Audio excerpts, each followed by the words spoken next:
This is Daily Armenia, CivilNet's daily news digest. Here's what's making news in Armenia today.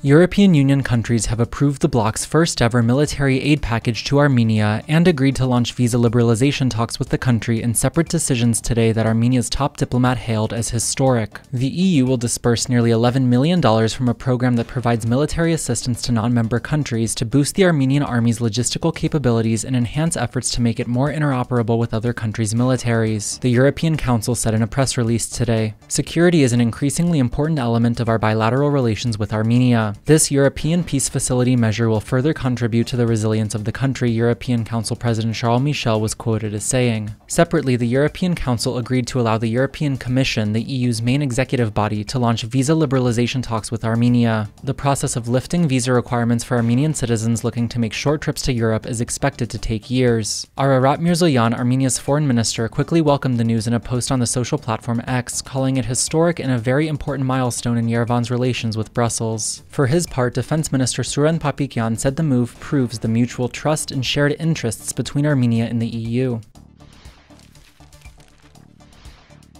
A senior advisor to Azerbaijan's president has indicated his country has formally extended an invitation to Armenia to this year's United Nations Climate Summit. We have sent a letter of invitation to Armenia's foreign minister, Hikmet Hajiyev, told reporters yesterday at an Azerbaijani government-sponsored global media forum in the highly symbolic town of Shushi in Nagorno-Karabakh. Now it's time for the Armenian government to make a decision, Hajiyev added. In response to a CivilNet inquiry, Armenia's foreign ministry said only, "If we address this issue, we will inform you." Baku will host this year's global climate summit called COP29 in November. High-level officials in both countries have previously indicated they would like to sign a normalization agreement before the summit begins. Talks to that end, however, continue to appear stalled, with Azerbaijan now demanding Armenia change its constitution before signing a deal. Yerevan and Baku exchanged fresh accusations on the normalization issue just last week, with each side blaming the other for torpedoing a meeting between Prime Minister Nikol Pashinyan and President Ilham Aliyev on the sidelines of a major European summit in the United Kingdom. The last round of negotiations, held earlier this month in Washington by the two countries' top diplomats, ended with no public indications of any further progress toward a deal.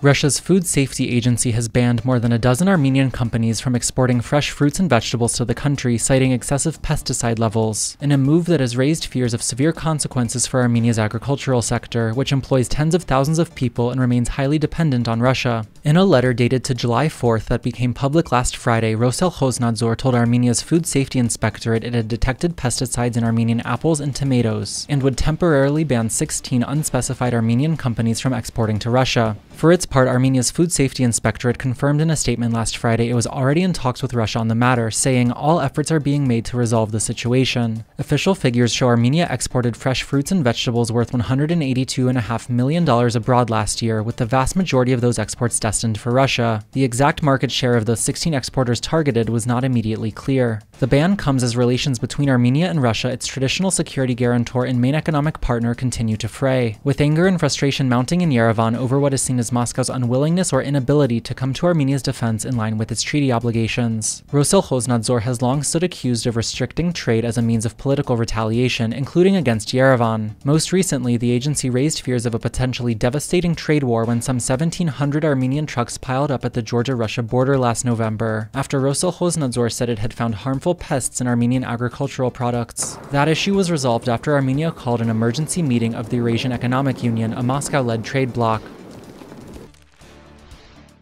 And finally, the CivilNet number of the day is 128,000. That's the amount in dollars of taxpayer money that Armenia's investigative committee has spent to buy a new state car for committee chief Argishti Kyaramyan, according to public procurement records reviewed this week by CivilNet. The committee's purchase of a gasoline-powered 2024 Toyota Land Cruiser 300 appears to violate a 2022 cabinet decision ordering agencies to prioritize electric vehicle purchases. In response to a CivilNet inquiry, the investigative committee defended the purchase, saying Kyaramyan's current state car, a 2012 Hyundai Genesis, was outdated. It did not comment on the electric vehicle order.